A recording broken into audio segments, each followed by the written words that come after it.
Madam President. Senator from Utah. Madam President, next week the Senate will, for the first time in over 4 years, debate a budget. Senator, excuse me, Senate's in a quorum call. Oh, I'm sorry. I asked unanimous consent the quorum call be dispensed with. Without objection.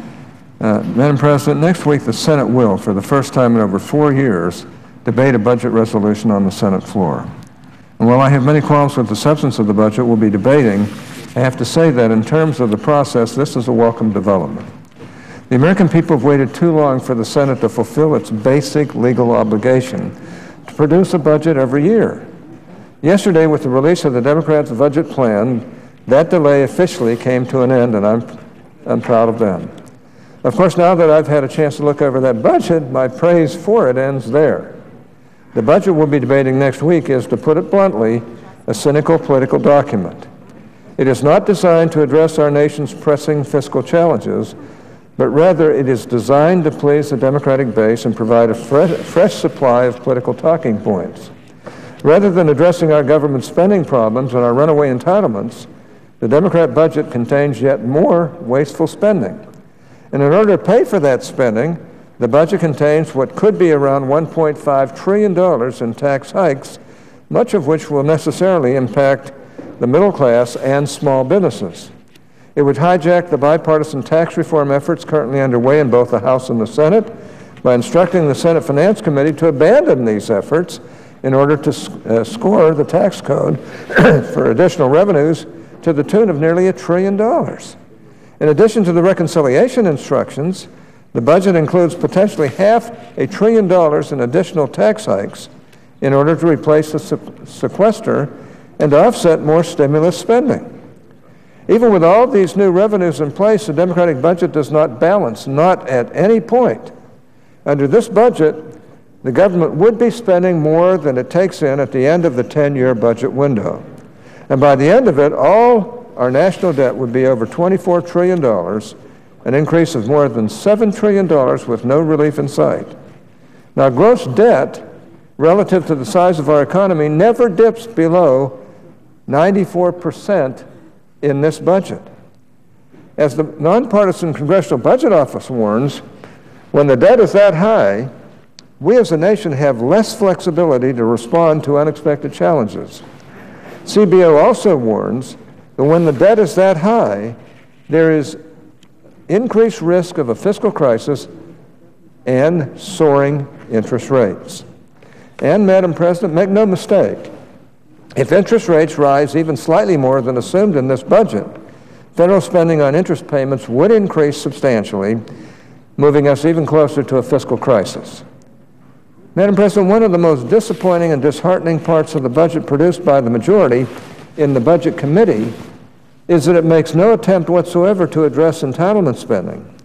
Instead, it would keep programs like Medicare, Medicaid, and Social Security on autopilot, making it far more difficult to preserve them for future generations.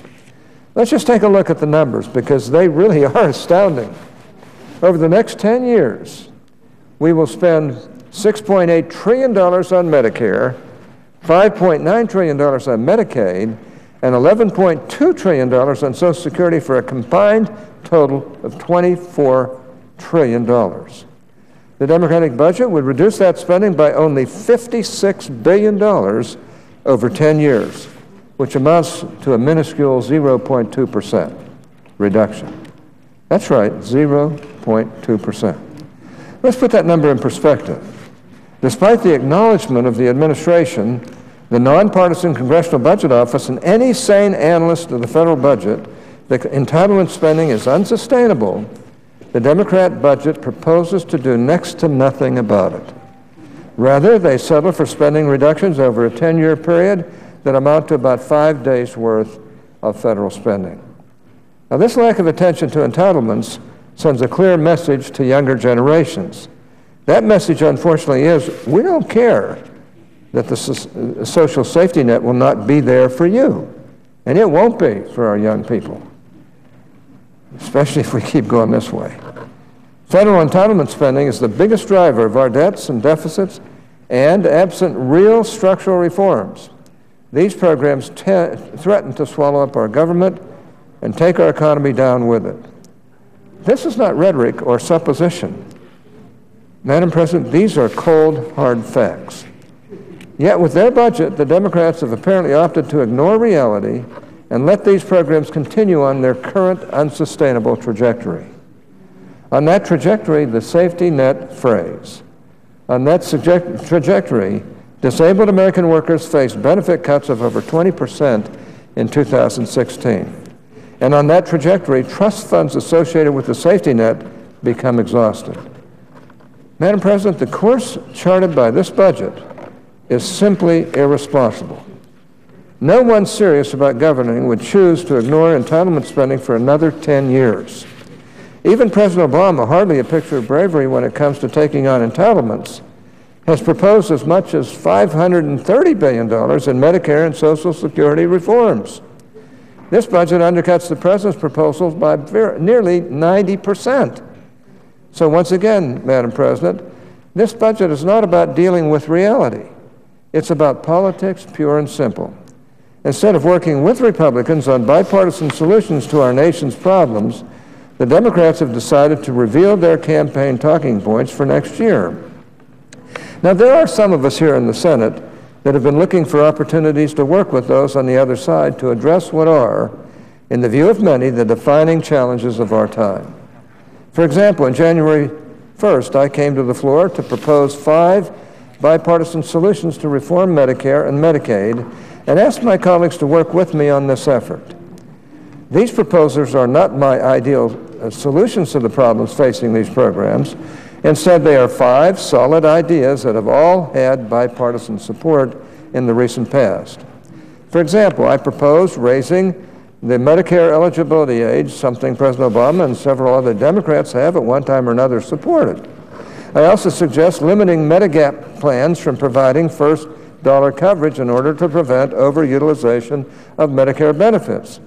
This was supported by the Simpson-Bowles Commission and was also included in the Biden-Cantor fiscal negotiations in 2011. Another one of my proposals is to streamline cost sharing for Medicare Part A and Part B.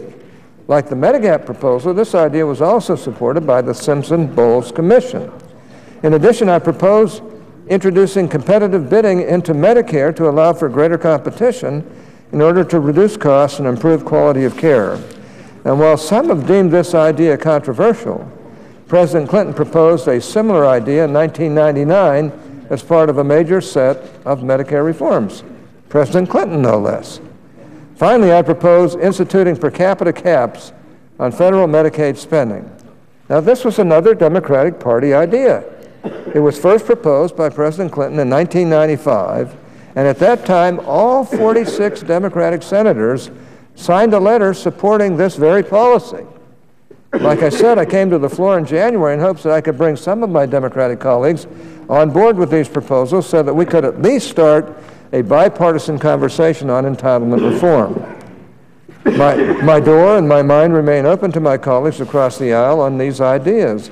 And today, as I look at this proposed budget, it is clear that I shouldn't be looking to anyone supporting this budget to work on anything resembling a bipartisan approach. Indeed, if this budget passes as is, without any significant changes, I may have to look outside of the Senate entirely. That is why earlier today I reached out to President Obama and asked him to seriously consider my 5 bipartisan entitlement reforms. The President talks a lot about grand bargains and balanced approaches, and he was a very winning personality as he spoke to us Republican senators today. The budget unveiled yesterday, however, is a step in the wrong direction. I hope he will demonstrate real leadership and engage on these enormous challenges in a meaningful way. Madam President, the budget proposed by the Democrats on the Budget Committee is fiscally irresponsible and will be detrimental to the current and future generations of American workers who depend on the social safety net and who want to see it preserved for the future. This budget grows government, not the private economy. This budget taxes too much and spends too much. This budget doesn't balance today, tomorrow, or ever. This budget keeps us at the edge of a fiscal crisis with no flexibility to respond to future emergencies. That being the case, this budget should be soundly rejected by anyone who cares about our nation's future and about prosperity and opportunity for America's middle class. Now, Madam